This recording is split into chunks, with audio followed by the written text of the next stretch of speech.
Welcome to Triad News 360 for April 10th, 2018. I'm Isabella Alcazar. And I'm Ashley Gase. Tonight on Triad News 360, the newest fad in dating in the fast food on the run. Dating, the art of meeting people and to find and cultivate love. Doesn't matter your age, getting up to the nerve to ask someone out the first time makes everyone's hands get a little sweaty. Triad News 360 reporter Sydney Goldberg has more on the latest dating fads. Apps seem to be the ideal way to meet a romantic partner these days. But what is it really like to be on these dating apps? I've had really good luck with social media apps like dating apps, like scary good luck. I've had 3 relationships that happened off of Tinder. Tinder can lead you to some pretty crazy experiences. I actually one time met a guy on Tinder and then we jumped off a bridge in the mountains in North Carolina and then we're still in contact today, so it's pretty cool. Yeah, so we met on Tinder and things have been going great. We've been dating for like 2 years now. How was your day? It was good. How was yours? It was good. I'm about to go to class, but I just wanted to call you and tell you I love you. I love you too. All right, I'll talk to you later. All right, sounds good. Bye. So when you look at the statistics on online dating, it actually shows that relationships that start online, whether we're using dating apps or dating websites, can be as successful, if not even more successful, than relationships that meet in person. However, other users have had negative experiences with dating apps such as Tinder and Bumble. Okay, so I was talking to a couple guys on Bumble and I realized that they were brothers and I pulled up the roster. Turns out one is a senior on the baseball team and the other one is a sophomore. And they were both talking to me at the same time and I don't know if they knew. Whether you have good or bad dating app experience, it is prevalent that Tinder and Bumble are popular amongst college students today. I'm Sydney Goldberg for HPU TV. The internet does make trying to find someone somewhat easier, but you still have to make contact and ask them out for the first time. Online dating definitely has changed the dating world, for better or for worse. The world may never know. When it comes to outside food vendors, people think of tents, a small outdoor grill, or at worst, lukewarm hot dogs swimming in a cart. But nowadays, people can almost get anything they want at any event you want, all because of food truck. Triad News 360 reporter Lexi Davis sampled the offerings. Great people of all ages from the Triad area were packed in the Mendenhall Transportation Terminal in High Point. They were all delighted with the aroma of all the sweet and savory tastes of some pretty fun treats, like pizza, tacos, and mini donuts. Hi, I'm eating some carnita tacos I got from the Azteca stand right over there. And by stand, I mean truck. There were 16 different food trucks at the food truck rodeo that were packed bumper to bumper. Good music, good food. The beer line is pretty long.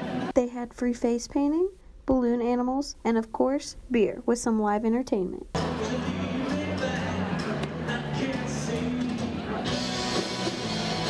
It's not white tablecloths, but some even think it's better. Taqueria Azteca, and we're from Greensboro, North Carolina, and we come to all the food truck festivals in the Triad, and all throughout the states. We've been to Wilmington, Virginia, and South Carolina, and we've been doing this for about 6 years now. Even the sloppy nachos at the Bacon Essence food truck were hard to resist. So we decided to sponsor this event. It brings the community. Food trucks have become a phenomenon all over the country for all kinds of events. Each of them vending anything from exotic foods, sweets, and specialty beverages. Those food trucks are becoming a huge trend. But if you missed out on this event, don't worry, because food trucks will be everywhere as the weather turns warmer. Daylight savings time traditions regularly prompt upset sleeping cycles. While springing forward, the body needs more time to change to the new sleep cycle, which may cause drowsiness the following day. Because of this, lawmakers in Florida have been discussing to abolish daylight savings altogether. Triad News 360 reporter Sydney Goldberg has more on the story. What does daylight savings mean for your alarm clocks? Florida Governor Rick Scott just recently signed a year-round daylight savings bill. I think the time change is great. I think that more available light so you don't need to use energy, as well as the fact that we can be productive all day and maximize the opportunities of what we can get done. I'm looking forward to it being lighter at night and then darker in the morning because then I can sleep in longer. Florida is just one step away from living up to its nickname as the Sunshine State. Others have negative things to say about the change. I'm not a really big fan of the time change. I think that it's going to throw off the TV schedule. Primetime games on Sunday and Monday night are going to start later at like 9:30 and not going to end till 1, and that's going to throw off my sleep schedule. But it's far from a done deal. The U.S. Congress would need to pass a law allowing Florida to be exempt from the federal uniform time zones, and if approved, it would affect everything from your commute to your sleep. According to journalist resource, a scientific study found that daylight savings in the spring, when we lose an hour of sleep, shows an increase in car accidents and heart attacks within the few first days of the change. Hawaii and most of Arizona have said goodbye to daylight savings, and soon Florida may just join that list.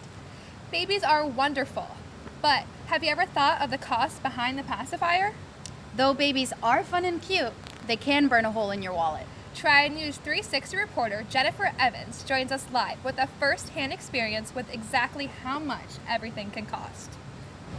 Thank you, Ashley and Isabella. Have you ever walked down the baby aisle in the grocery store? If not, you should stop and take a look at the prices before daydreaming of having a child. For example, did you know that just these small cans of Similac and infant milk cost $18? Unfortunately, the cost of formula only increases. There are bigger cases of these same formula brands that are even more expensive. Well, formula isn't the only thing you need to think about when you have a baby. We can't forget diapers. And diapers, especially some as small as these, can range anywhere from $20 to $30 depending on the size that you choose for your baby. And that's just for one box. And trust me, you'll go through this whole box within just a few weeks. But it's not to discourage you. Babies are a blessing, and any dime you spend on them is honestly a dime well spent. So keep having that baby fever. This is Jennifer Evans reporting live from High Point University. Back to you, Ashley and Isabella. Who knew babies could be so expensive? Thank you, Jennifer. Online dating might sound like a great idea, but could get rather expensive. Eventually. Coming up next on Triad News 360, more on the opioid epidemic. And later, stay tuned for the local team with the hardest schedule in the country. We'll be right back. What was that?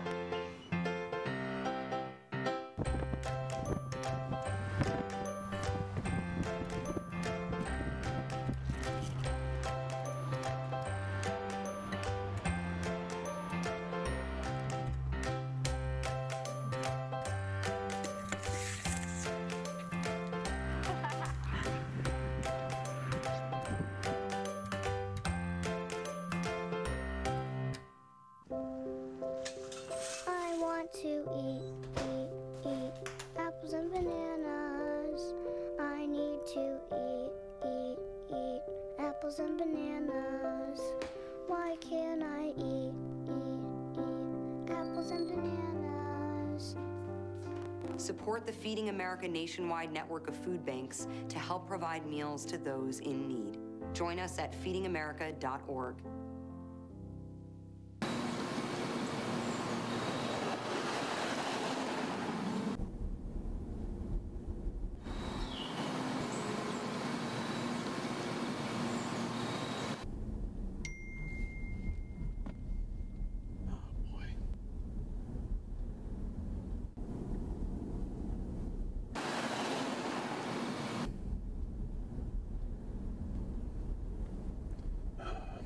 How am I going to pay for this?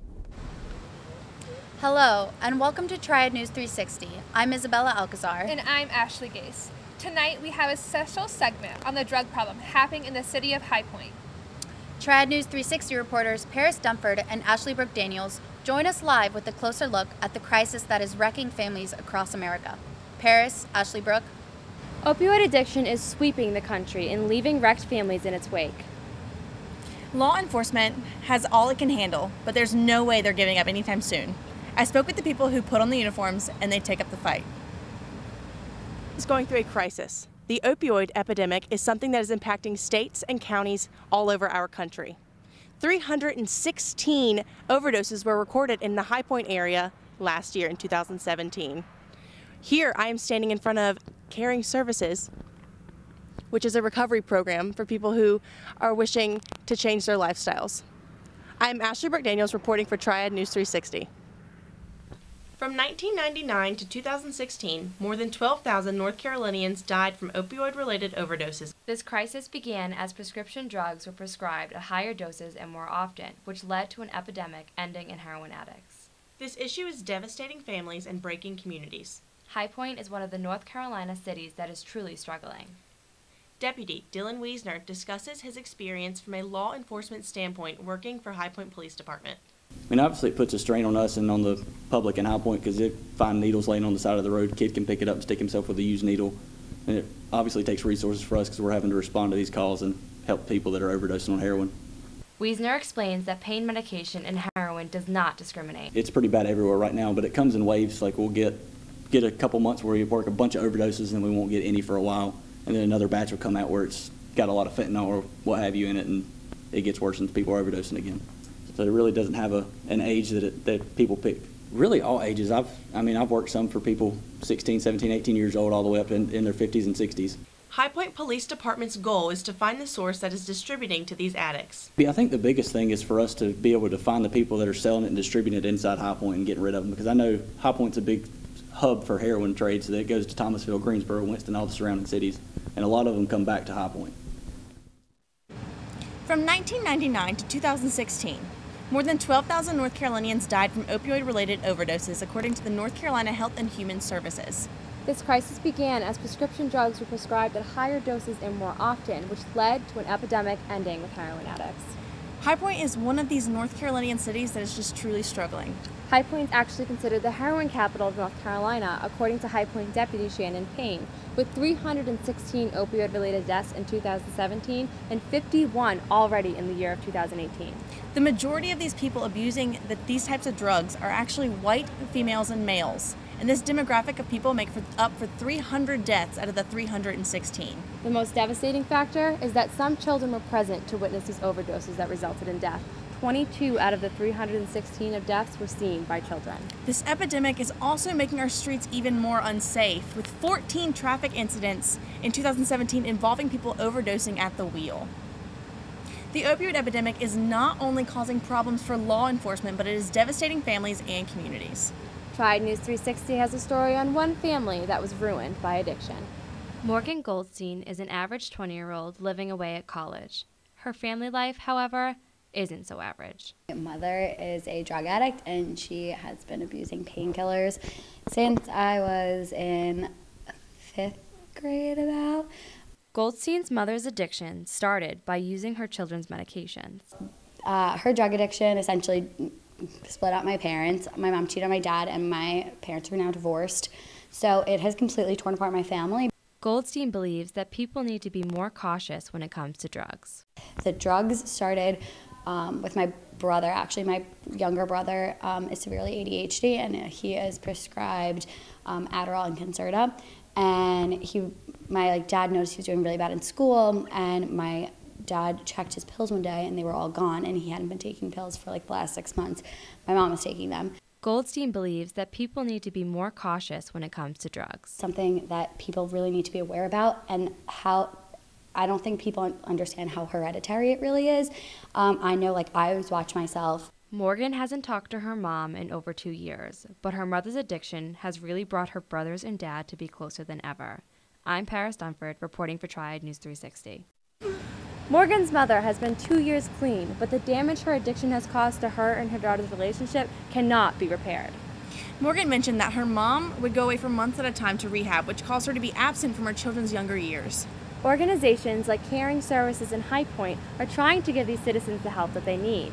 Teresa Hinkle, the Program Development Director at Caring Services, explained to Triad News 360 how the organization is a 2-year program for low-income to no-income addicts. They do not accept any form of health insurance, and they are the only organization in High Point that provides housing for the program. Hinkle says that a majority of the people they receive as patients started abusing prescription medications from their wisdom teeth surgery or a high school sports injury. Hickory, North Carolina was recently named 5th in the country when it comes to opioid use. Alex Paspa, a Hickory native and filmmaker, has experienced the impact opioids can cause firsthand. Triad News 360 reporter Kevin McMahon found that PASPA decided enough was enough and wanted to create change. More Americans died last year from drugs than they did in the Vietnam War. Why is no one talking about this? Why are we not hearing more about this epidemic? Young filmmaker Alex Paspa is using his platform to create open dialogue and conversation about America's drug problem. The biggest inspiration for Malefica is the rising opioid-related overdoses and deaths that are going on in the country. I've had personal friends very dear to me pass away, including our beloved Jake Mead, who was a big operator on this film. He flew out to work on the movie with me, and during the process of making the movie, he overdosed, and it's very ironic because the movie is about drug addiction. Malefica has won several awards, including the Los Angeles Film Award for Best Director and Best Fantasy. The film is already bringing the topic of drug abuse in America to the forefront. In my interview with Deputy Dylan Wiesner, he told me that these entities, such as government, law enforcement, and rehab centers, need to work together to help end this problem. According to North Carolina Health and Human Services, they are working on connecting people to preventive health care, substance use disorder treatment, and community support. To combat this issue, North Carolina government came up with the North Carolina Opioid Action Plan that begins in 2017 and will end in 2021. And some of those strategies in the plan include reducing the oversupply of prescription opioids and reducing the diversion of prescription drugs and the flow of illicit drugs. The government is also looking to the community for their help. The plan also includes increasing community awareness and prevention and making naloxone, the combat drug with opioids, widely available. Throughout the action plan, they will be measuring the effectiveness of these strategies based on results. This plan is considered a living document, and changes can be made as the government monitors those results. So hopefully this crisis can be combated as community partners work together. Thank you for joining us for this special segment on the opioid epidemic. I'm Ashley Burke-Daniels. And I'm Paris Dunford. Back to you, Isabella. Ashley. Thank you, Ashley Book and Paris, for the in-depth look at the opioid crisis in our neighborhoods. Coming up next on Triad News 360, we'll be looking at the team with the toughest schedule in the country, and they're right here in the Triad. And more on High Point University sports. We'll be right back. Thomas, you've got pre-diabetes, but with more exercise and a change in diet, it can be reversed. I've tried exercising. It just makes me hungry for bacon. I love bacon, too. And who really likes to exercise? Not me. Me neither. Nobody. So we're good? What? Oh, you still have pre-diabetes.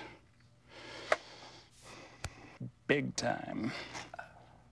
I want to eat apples and bananas. I need to eat apples and bananas. Why can't I eat apples and bananas? Support the Feeding America nationwide network of food banks to help provide meals to those in need. Join us at feedingamerica.org. Littering is a problem that is slowly destroying our Earth, one piece of trash at a time. $11.5 billion is spent each year cleaning up litter among the United States. Cigarette butts account for 50% of all litter in America. Be responsible with your trash. Wait till you're near a park or a gas station to safely throw away your trash in a trash can. We only get one planet. Stop the littering. Hello, and welcome back to Triad News 360. I'm Isabella Alcazar. And I'm Ashley Gase. Tonight we are going to have a deeper look at the High Point University's men's lacrosse team. Imagine losing game after game against some of the toughest competitors in the country. This team is a local in the Triad area and knows what it's just like to battle back when the odds are against them. Triad News 360 reporters Cassidy O'Brien and Shannon Cox were able to give us a closer look at a brotherhood like no other. Maryland picks up the ball. Here comes the shot. It's scored. Cavaliers winning the face-off battle. Here's a quick shot and score. He's in front of the cage. 1-0 Blue Devils. Seconds into this one, and Duke has the early lead. Dedication, perseverance, ambition. This is High Point University's men's lacrosse team. They have competed against some of the highest-ranked teams this season. Senior attacker Connor Robinson feels those tough games have made them stronger than ever before. I mean, everyone hates losing games, but I mean, we have, by statistical records, the toughest schedule in Division I lacrosse. Beginning of the season, we started off pretty rocky. We didn't win, well, any games until a couple weeks ago, but I mean, we battled back. We're keeping fighting. No one has a quitting mentality in our team, and we're all still bought in and believe that we can still come back and win the SoCon advance to the NCAA tournament. This team has never lost hope in themselves, and senior Jason Ashwood described to us what this team has meant to him these past 4 years. It's meant the world to me, you know. These other seniors, they're my best friends, and when you spend basically every waking second with a group of guys and you go through the stuff that we do, they become your brothers and your family. Dedication, perseverance, ambition. Reporting for Triad News 360, this is Shannon Cox and Cassidy O'Brien. Looking ahead, the High Point University men's lacrosse team will continue their fight in the hopes that they will advance to the men's NCAA tournament. They hope to clinch their next victory on their home turf against VMI this upcoming Friday, April 13th. Thanks, Cassidy O'Brien and Shannon Cox, for the story. High Point University sports are a big part of this campus. Joining us in the studio is Triad News 360 reporter Ashley Brooke-Daniels with this brief sports message. Thank you, Isabella. Ashley. The High Point University women's lacrosse team defeated the 19th ranked Duke Blue Devils 16-12 on Monday night at Vert Stadium. The 20th ranked Panthers were led by freshman Abby Horms with the 6th goal, while Maggie Williams led the team in assists with 4. The win brought the Panthers' record to 10-2. It was the Panthers' second win over a nationally ranked team this season, having defeated Notre Dame in March. The Panthers returned to action this afternoon at Presbyterian. The HPU men's lacrosse team looks to get their 3rd straight win this Friday as they face off against VMI at Vert Stadium. With wins over Jacksonville and Furman, High Point has improved to the 3-7 of the season. The Panthers are led by Connor Robinson, who has 33 points on this season. The HPU baseball team continued its strong play with the 14-4 win over UNC Greensboro last night. The non-conference victory followed the Panthers' first conference sweep of the season against the Charleston Southern over the weekend in that series, where the Panthers blasted 8 home runs, including a school record with 6 home runs in Saturday's game. High Point is 9-3 in the conference. It's the best 12-game start in the Big South since joining the league in 2006. The High Point University's men and women's track and field teams hosted the 10th annual Verkalassi meet on Friday at Vert Stadium. For the men's, Hassan Bukharath won the 3,000-meter trapeze ahead of the teammate Alejandro Torres, who took 2nd, while Cedro Porcantano won the 800-meter. The HPU women's had a total of 5 podium finishes at the Verkalassi meet. Famke Heist won her first career 300-meter trapezeless race in the time of 10 minutes and 11 seconds. Sienna Sopra placed 2nd in the javelin, while Natalie Elliott finished 3rd in the pole vault. Next up, Panthers will compete in the North Carolina A&T Augie Invite April 13th and 14th. The High Point men's golf team finished up the play at ECU Intercollegiate on Tuesday. Sophomore Brandon McDougall shot a 75 in the final, around with finish tied in 14th overall. The Panthers will participate in the Mason Randolph Invitational this weekend at Vanderbilt. The High Point University women's golf team finished the 13th at Charleston Invitational Tuesday in Mount Pleasant, South Carolina. Tukran Sakal led the Panthers by placing in a tie for 20th overall at 5 over par. The next with the Panthers will compete in the Big South Championship at the Patriot Golf Club in 96, South Carolina this weekend. That's all for Panther Sports. Isabella, Ashley. Thanks, Ashley Brooke-Daniels, for the update on HPU Sports. Well, thank you for joining us here at Triad News 360. I'm Isabella Alcazar. And I'm Ashley Gase. Good night, High Point.